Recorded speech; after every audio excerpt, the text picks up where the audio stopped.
After 2 years ng pagtitiis natin sa single speed, na-realize ko na parang deserve na natin magbuo ng gravel bike or ng geared bike. Kaya nitong kinagabihan, rumekta na agad ako na Boss Albert para kunin yung group set.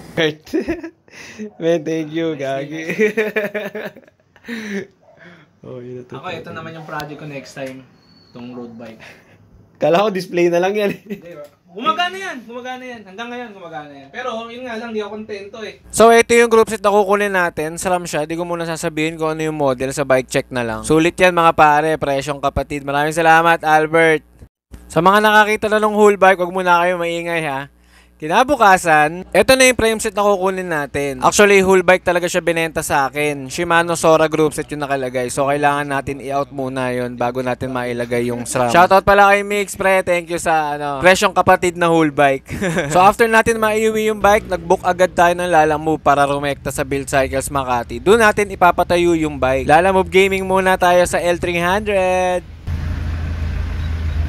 So pag landing natin ng Build Cycles Makati, pinasok ko na agad yung bike para masimulan na. Sabi sa akin ng mga tropa, lalo daw ako lalakas na ito sa ahon at patag dahil daw naka-geared na ako. At 2 years ako nag-ensayo sa single speed. Pero kung ako magsasalita, hirap po ako sa geared guys. Lalo kung iisipin ko yung geared days ko. Mas hirap po ako sa spinning. Mas okay ako pumiga ng pumiga. Pero syempre, tingnan pa rin natin kung anong mangyayari dito sa gravel bike natin. So habang binubuo yung bike, bumili muna tayo ng kape. Shoutout pala sa'yo Josh, yung All City Big Black niya. Pinambili ko lang ng kape.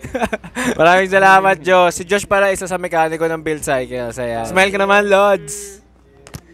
Nakakamiss na din talaga mag-fix gear. So ano nga bang mangyayari dun sa the project natin na fix gear? Feeling ko magiging SS siya. At malamang gagawin ko din siyang fix gear paminsan-minsan. So makikita nyo ako naka-fix gear paminsan-minsan. Sa mga nagtatanong dyan, magpi-fix gear pa ba ako? Yes po, magpi-fix gear pa tayo. Babalik tayo sa fix gear. Nakakamiss din kasi yan. Pagbalik natin sa Build Cycles, ini-injection na yung bike. So, konti na lang yan, matatapos na yan. Shoutout pala kay Don. Thank you so much, Don, sa pagbuo ng bike. Solid ka talaga, pare. Kinakabahan pa ako nung una kasi baka hindi mabuo yung bike. Baka kasi may nakalimutan akong parts or baka may mga kailangan pang bili na parts. So, eto, nabuo na nga. Pauwi na tayo. Nagdala ako ng cleat shoes para ma-ride na natin yung bike pauwi. Tsaka para ma-test ride na din natin. As of now, marami pang kailangan i-adjust. Hindi ko pa pinaputol ng sagad yung steerer kasi baka mag-angat pa tayo. So yung bike check guys, ipopost natin soon. Kailangan ko muna palitan yung ibang parts na kailangan. Ayan. Maraming salamat!